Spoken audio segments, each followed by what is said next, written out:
Inacreditável! A pergunta do século. Se Jesus morreu primeiro, como ele levou o ladrão para o paraíso no mesmo dia? Que aula! Veja até o final. Perguntas complicadas. Aí ficou um pouco confuso, né? Aonde que Jesus estava nesse período? Jesus disse que estaria, ainda hoje, né, estarás comigo no paraíso. Mas como ele poderia cumprir essa profecia se ele entregou o Espírito ao Pai? E se ele entregou o Espírito ao Pai, na sexta, como é que no domingo da ressurreição ele disse para Maria, eu ainda não subi para o Pai? Então, se ele ainda não subir, como é que ele pôde levar o rapaz no paraíso naquele mesmo dia? E no vídeo de hoje, a ouvinte do programa fez uma pergunta difícil ao pastor César Cavalcante. Como teria sido possível Jesus levar o ladrão da cruz ao paraíso se Jesus morreu primeiro que o próprio ladrão? Último do dia, vamos lá. Alô? Alô? Quem fala? Beatriz. Beatriz, fala de onde, Bia? Eu falo de Minas Gerais. Minas. Pois não, minha irmã. Vamos lá, eu tenho algumas perguntas aqui. A primeira é sobre aquela passagem lá de 1 Timóteo, capítulo 2, versículo 15, aonde que diz, será salva dando à luz filhos. Como que se interpreta essa passagem? Tá, e a outra? A outra pergunta é, Jesus, ele diz lá para o ladrão na cruz, que naquele dia ele estaria no paraíso com ele. Porém, Jesus entrega ali ao Pai o seu Espírito. Então, como Jesus, ele esteve no inferno, como diz algumas correntes teológicas? E onde que ele estava nesse período ali de morte? E quando, por exemplo, Maria, ela segura ali os pés de Jesus após a ressurreição. Aí ela diz ele diz para ela, né, não me detenha porque eu ainda não subi ao Pai. Aí ficou um pouco confuso, né, aonde que Jesus estava nesse período. Boa, obrigado, minha irmã, Deus abençoe. Por nada, Deus abençoe. Amém. Perguntas dificílimas, hein? Bia, pega leve aí, meu irmão. Pega leve aí. Perguntas complicadas. Vamos lá. Vamos de trás para frente. Jesus disse que estaria, ainda hoje, né, estarás comigo no paraíso. Mas como ele poderia cumprir essa profecia se ele entregou o Espírito ao Pai? E se ele entregou o Espírito ao Pai, na sexta, como é que no domingo da ressurreição ele disse para Maria Magdalena, eu ainda não subi para o Pai? Então, se ele ainda não subir, como é que ele pôde levar o rapaz no paraíso naquele mesmo dia? A primeira fase dessa resposta pode ser que ela escandalize alguém, porque eu vou tentar mostrar para vocês uma questão que é a localidade ou a localização do paraíso nas Escrituras. O paraíso é um lugar, e esse lugar, esse local, ele muda a sua geografia algumas vezes na Bíblia. Por exemplo, o paraíso, do grego paradeisos, já esteve entre aqueles rios de On, Pison, Tigre e Eufrates. Ali, Deus plantou um paraíso dentro do Éden. Já esteve ali. Só que o apóstolo Paulo, quando, na segunda carta aos Coríntios, no capítulo 12, eu não sei o versículo, ele diz assim, é 2 Coríntios 12? Por que não deu certo? Caiu no 11. Né? 2 Coríntios 12, diz assim, conheço um homem que no corpo, fora do corpo, não sei, Deus sabe, foi arrebatado ao paraíso. Esse cara foi para o paraíso. E viu coisas inefáveis. Veja bem, um pouquinho antes, ele fala que essa mesma pessoa foi arrebatada até o terceiro céu. Se no corpo, fora do corpo, não sei. Mas ele foi arrebatado ao paraíso. Ele está dizendo que o paraíso é no terceiro céu. O paraíso está no terceiro céu. Mas isso é o apóstolo Paulo, depois da crucificação de Cristo, 3 anos depois da crucificação de Cristo, é que ele se converte para falar a respeito disso. Ademais, você tem o texto de Efésios, capítulo 4, não é? 4:7, eu acho. Efésios 4:7, que diz assim, a graça foi concedida a cada um de nós, segundo a proporção do dom de Cristo, por quanto diz, ele subiu às alturas e levou cativo o cativeiro e deu dons aos homens. Ele subiu ao alto, levou cativo o cativeiro e deu dons aos homens, que está baseado no Salmo 68. Subiste à altura, levaste cativo o cativeiro, recebeste os homens por dádivas e tal, tudo mais. O que a teologia cristã declara na história da igreja sobre isso? Que a localização do paraíso, ela muda de lugar.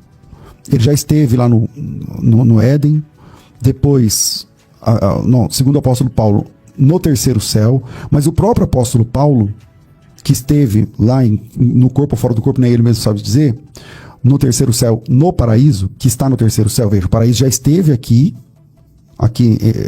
perto dos rios que eu citei, mas o apóstolo Paulo fala que ele foi no paraíso que está no terceiro céu. E esse mesmo apóstolo Paulo fala que um dia Jesus, subindo ao alto, levou cativo o cativeiro e deu dons aos homens. Significa que em algum momento da Bíblia, da história, esse paraíso já esteve nas partes baixas. Por isso ele, subindo ao alto, levou cativo.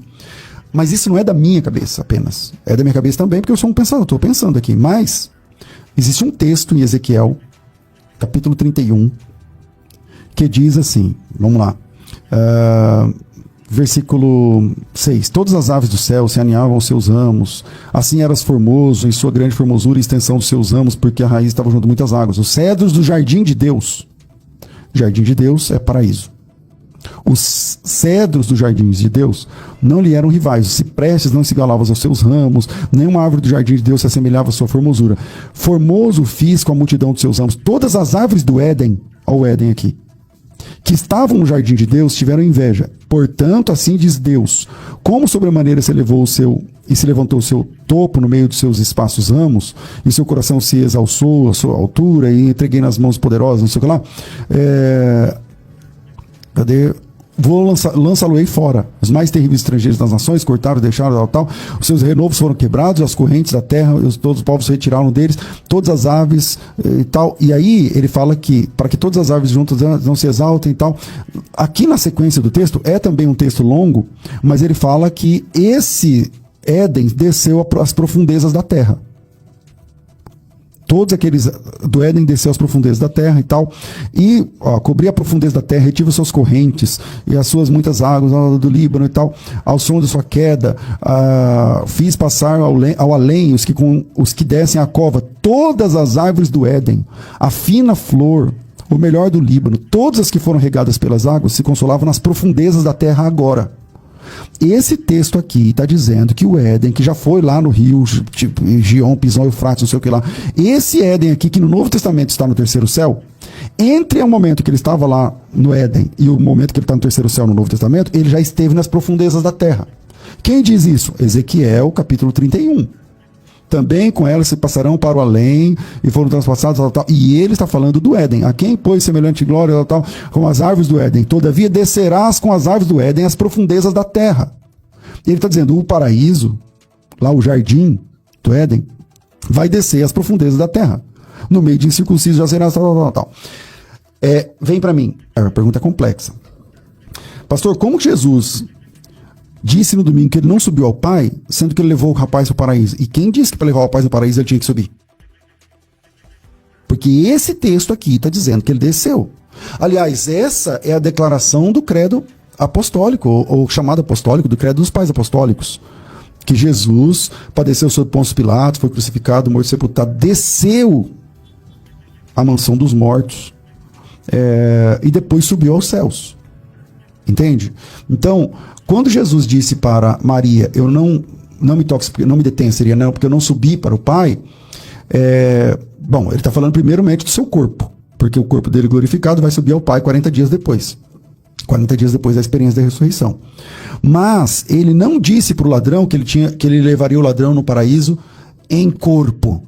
Ele poderia ter levado o ladrão no paraíso, até o paraíso, em espírito. Assim como Paulo disse, se no corpo ou fora do corpo eu não sei, o ladrão, enquanto seu corpo estava na madeira, ele poderia ter sido levado ao paraíso por Jesus, porque a salvação do nosso corpo vem por último. Primeiro é a salvação da nossa alma / espírito. A redenção do corpo acontece só no dia da ressurreição. Mas enquanto isso, enquanto o corpo está na sepultura, a alma do salvo já está no paraíso. Então, para estar no paraíso, Jesus não precisava ter subido ao Pai, conforme o texto de Ezequiel 31. Eu sei que esse texto não é muito conhecido, então eu disse, vem aqui, eu vou ler esse texto com vocês. Então, essa ideia de que Jesus não precisava ter subido para levar o rapaz, o ladrão, o bandido, não necessariamente ele deveria ter subido para levá-lo até o paraíso. e a ideia é baseada em Ezequiel capítulo 31 e os textos correlatos. Eu apresentei aqui Efésios capítulo 4 e tantos outros, tá certo?